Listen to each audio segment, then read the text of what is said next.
जय जय श्री राधे कृष्ण। वैदिक पंचांग के अनुसार प्रत्येक महीने की पूर्णिमा तिथि आती है और इस दिन व्रत का विधान भी होता है तथा भगवान विष्णु की पूजा होती है। आषाढ़ माह के शुक्ल पक्ष में आने वाली पूर्णिमा सबसे महत्वपूर्ण मानी जाती है, क्योंकि इसे गुरु पूर्णिमा या आषाढ़ी पूर्णिमा भी कहते हैं, व्यास पूर्णिमा भी कहते हैं।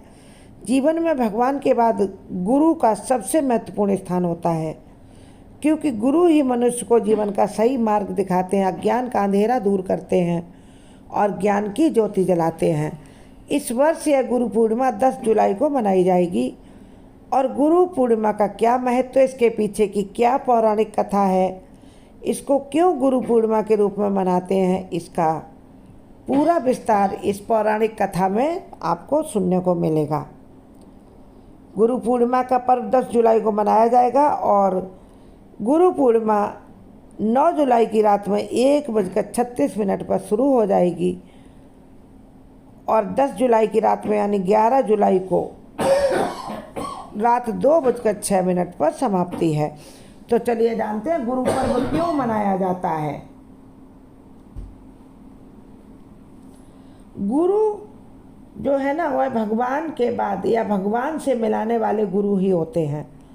इसीलिए इस दिन भगवान विष्णु के साथ ही साथ अपने गुरुओं का भी पूजन किया जाता है। गुरु के सानिध्य में व्यक्ति सही और गलत में अंतर करने की क्षमता सीखता है और सही मार्ग पर चलता है। धार्मिक और पौराणिक कथाओं के अनुसार आषाढ़ माह की पूर्णिमा तिथि को ही वेदों के रचयिता महर्षि वेद व्यास जी का जन्म हुआ था। इसलिए महर्षि वेद व्यास जी की जयंती को हर साल गुरु पूर्णिमा के रूप में हम सब मनाते हैं। महर्षि वेद व्यास ने श्रीमद् भगवत गीता समेत 18 पुराणों की रचना की थी और यह भगवान श्री कृष्ण के समकक्ष इस धराधाम पर थे। इन पुराणों को पढ़ने से व्यक्ति को जीवन के कई महत्वपूर्ण ज्ञान, कई महत्वपूर्ण पहलुओं पर प्रकाश उनको प्राप्त होता है। गुरु पूर्णिमा के दिन व्रत रखने का भी विधान है। जो लोग व्रत रखते हैं उन्हें पूजा के दौरान व्रत कथा अवश्य पढ़नी चाहिए, सुननी चाहिए। व्रत नहीं भी रख सकते तो भी पौराणिक कथा गुरु पूर्णिमा की अवश्य हर व्यक्ति को जानना चाहिए। गुरु पूर्णिमा का महत्व हम कथा के बाद आपको बताएंगे। जुड़े रहिए छोटे से वीडियो में। और यदि आप पहली बार हमारे चैनल पर आए हैं, वीडियो देख सुन रहे हैं, तो चैनल सब्सक्राइब करके वीडियो लाइक शेयर करें और जय माँ लक्ष्मी कमेंट बॉक्स में अवश्य लिखें। माता लक्ष्मी की कृपा हम सभी को चाहिए होती है, बिना लक्ष्मी के तो सब कुछ सूना ही सूना होता है। गुरु पूर्णिमा की पौराणिक कथा के अनुसार आषाढ़ मास के शुक्ल पक्ष की पूर्णिमा पर व्रत और उपवास रखना बहुत शुभ और फलदायी माना जाता है। जो लोग व्रत रखते हैं और जो लोग गुरु में श्रद्धा रखते हैं, गुरु से कुछ ज्ञान पाना चाहते हैं, उन्हें इस कथा को अवश्य सुनना चाहिए। एक बार महर्षि वेद व्यास ने अपने बचपन में माता पिता से प्रभु दर्शन की इच्छा प्रकट की।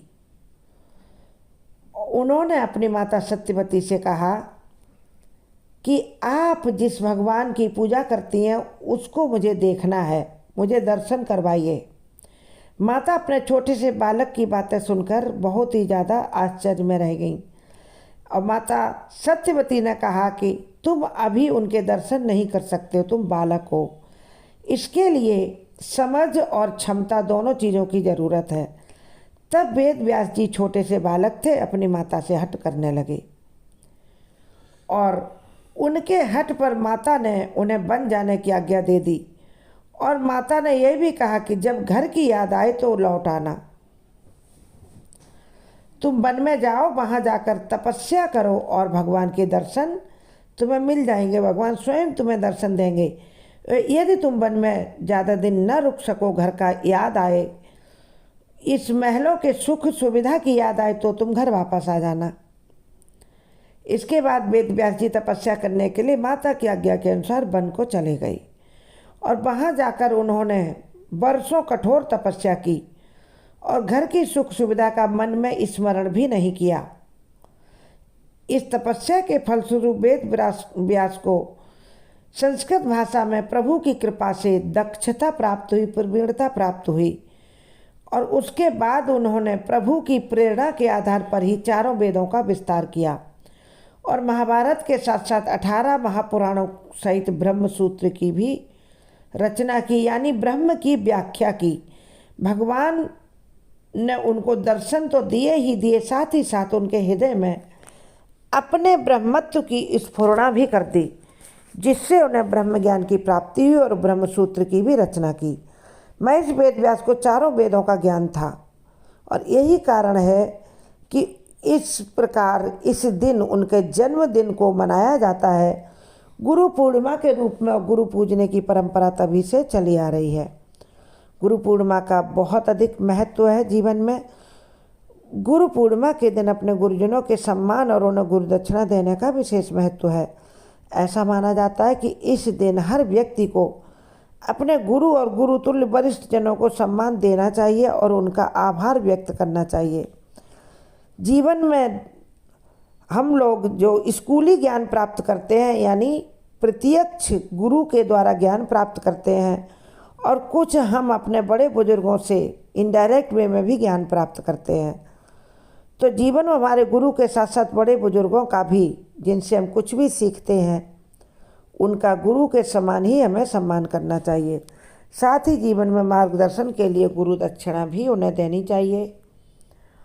और गुरु दक्षिणा देना इस दिन बहुत शुभ माना जाता है। गुरु पूर्णिमा के दिन व्रत यदि आप नहीं कर सकते हैं तो दान पुण्य करें, पूजा पाठ भी करें, और यदि हो सके तो सत्यनारायण व्रत की कथा भी अवश्य करें, करवाएं या सुनें। जो भी व्यक्ति गुरु पूर्णिमा के दिन अपने गुरु के पूजन करते हैं और दान पुण्य करते हैं, उन जातकों को जीवन में ज्ञान की प्राप्ति होती है, सद्ज्ञान प्राप्त होता है, और मृत्यु के बाद भगवान की शरण में मोक्ष प्राप्त होता है, क्योंकि गुरु ही भगवान की मिलने का रास्ता प्रशस्त करते हैं। एक ऐसा ही दोहा है प्रसिद्ध, गुरु गोविंद दोऊ खड़े काके लागों पाए, बलिहारी गुरु आपने गोविंद दियो बताए। कि गुरु और गोविंद दोनों खड़े हैं और व्यक्ति असमंजस में कि किसके चरण पहले लगाए, लेकिन गुरु की बलिहारी है कि गुरु गोविंद की ओर इशारा करके गोविंद से मिला देते हैं।